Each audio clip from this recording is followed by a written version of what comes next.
আসসালামু আলাইকুম।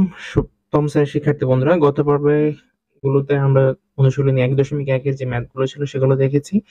আজকে মূলত অম্লজ সংখ্যা প্রথম অধ্যায়ের অনুশীলনী ১.২ এর যে ম্যাথগুলো সেগুলো দেখব। এখানে প্রথমেই ম্যাথটি রয়েছে একটি ভগ্নাংশ এবং এটির বর্গমূল নির্ণয় করতে বলা হয়েছে।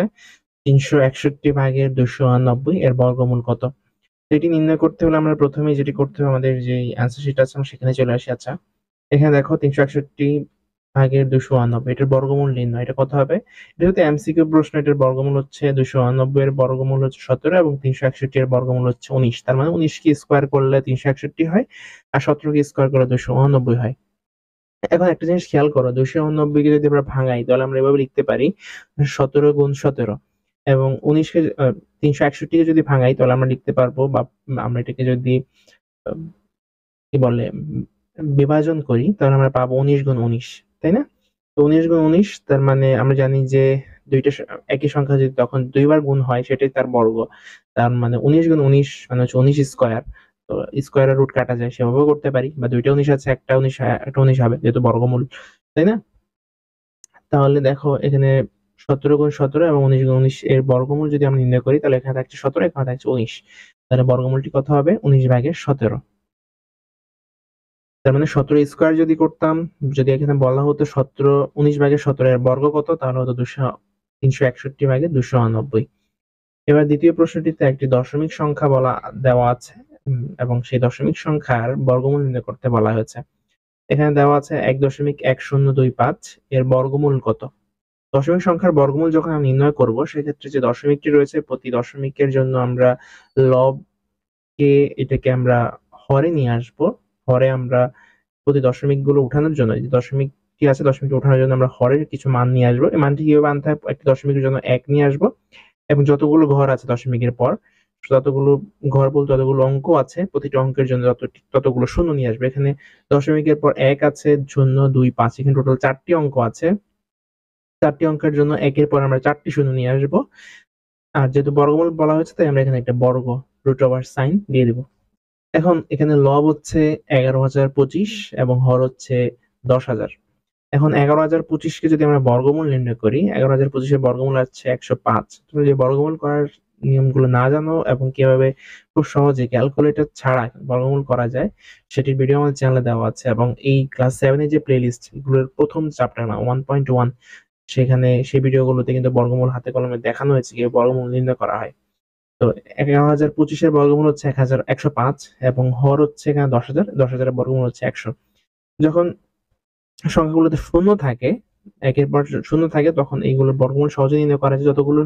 আহ, যত জোড় সংখ্যক শূন্য থাকবে প্রতি দুইটি শূন্যের জন্য একটি শূন্য হবে বর্গমূল। যেমন এখানে যদি ১০০ হতো, ১০০ এর বর্গমূল হচ্ছে ১০। এখানে যেহেতু একের পরে ৪টা শূন্য আছে তাহলে দুইটা শূন্য বাদ যাবে, বর্গমূলে দুইটা শূন্য থাকবে। ঠিক আছে? তার মানে এখানে দেখো দুইটির জন্য একটা শূন্য, এখানে এই দুইটির জন্য একটা শূন্য, তাহলে চারটার জন্য দুইটা শূন্য। এটা সহজে করা যায় আর কি, খাতায় আলাদা না তুলে। যখন শূন্য থাকবে, যেমন এখানে আছে ১০,০০০, তাহলে ১০,০০০ এর জন্য কত হবে বর্গমূল? ১০০। আর যদি থাকতো ১০০, ১০০ এর বর্গমূল কত হবে? ১০০ এর বর্গমূল হবে ১০। আর যদি বলা হতো এখানে শূন্য আরো দুইটা যোগ করা হতো তাহলে এখানে শূন্য একটা যোগ হইতো, তাই না? আমি বলেছি প্রতি দুইটা শূন্যের জন্য একটা শূন্য হবে। শুধু শূন্যের বেলায় এটি সম্ভব, অন্য কোনো সংখ্যা থাকলে সেটা সম্ভব না। ঠিক আছে? এটা খেয়াল রাখতে হবে। আচ্ছা, তাহলে এখানে আমরা লবের জন্য বর্গমূল পেয়ে গেছি ১০৫, হরের জন্য বর্গমূল হচ্ছে ১০০। তাহলে আমরা লিখতে পারি সুতরাং ১.১০২৫ এর বর্গমূল হবে ১০০ ভাগের ১০৫।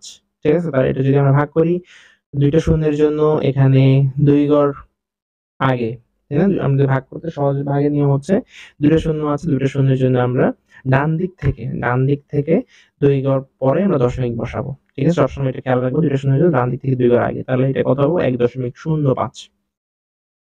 পরে আমরা ৩ করেই আজকের এই ভিডিওটা শেষ করবো। এখানে বলা হয়েছে একটি মূলদ সংখ্যা হলো, এখানে ৩, তারপর হচ্ছে আমরা যদি এখানে পেনটা নিয়ে নেই, পেন্সিল, ওকে।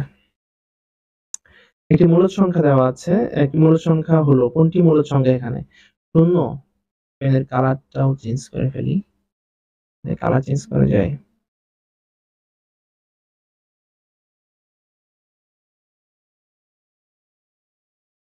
ফরম্যাট রেড পেন, ওকে। আচ্ছা, একটি মূলদ সংখ্যা হলো এখানে 0, এটি কি মূলদ সংখ্যা? 5, এটি কি মূলদ সংখ্যা? 2/5, এটি কি মূলদ সংখ্যা? এখানে কোনটি মূলদ সংখ্যা হবে এখান থেকে বের করতে হবে। ঠিক আছে? আমরা তো এটি কিভাবে করতে পারি দেখো। এটি মূলদ সংখ্যা হলো, আমরা যদি এটা বের করি, এটা 2/5 হবে। এখানে 52, এটা ভুলে চলে আসছে। যাই হোক, এটা ভুলে চলে আসছে, আমরা এই ভুলটা মিস্টেক আকারেই ধরে নিই যে এটা যেহেতু ভুলেই আসছে। তো এখানে হবে 2/5। ওকে, 2টা 52 হবে না, এটা 2/5। ওকে, এখন এখানে দেখো, এখানে তিনটাই মূলদ সংখ্যা। কেন? আমরা জানি শূন্য, আমরা মূলদ সংখ্যার সংজ্ঞায় পড়েছি যেহেতু শূন্য সহ সকল স্বাভাবিক সংখ্যা এবং ভগ্নাংশ সংখ্যা হচ্ছে মূলদ সংখ্যা। আমরা মূলদ সংখ্যা যখন সংজ্ঞা পড়েছি, আমরা জানি যে মূলদ সংখ্যার শর্তই হচ্ছে শূন্য এবং সকল স্বাভাবিক সংখ্যা এবং ভগ্নাংশ সংখ্যা, যেটাকে p/q আকারে সাজানো যায়, মানে ভগ্ন লব এবং হর আকারে সাজানো যায়, সেটাই মূলদ সংখ্যা হতে পারে। তাহলে এখানে দেখো শূন্য, যেহেতু আমরা শর্তেই বলা আছে শূন্য মূলদ সংখ্যা হবে, তাহলে এখানে 1 এটা মূলদ সংখ্যা। তারপর যেহেতু স্বাভাবিক সংখ্যা 5 টি স্বাভাবিক সংখ্যা, তাহলে এটি মূলদ সংখ্যা। 2/5 টি আমরা p/q মানে হচ্ছে ভগ্নাংশ আকারে সাজাতে পেরেছি, তাহলে সেটাও মূলদ সংখ্যা। তাহলে 1, 2, 3 তিনটাই সঠিক, তিনটি মূলদ সংখ্যা।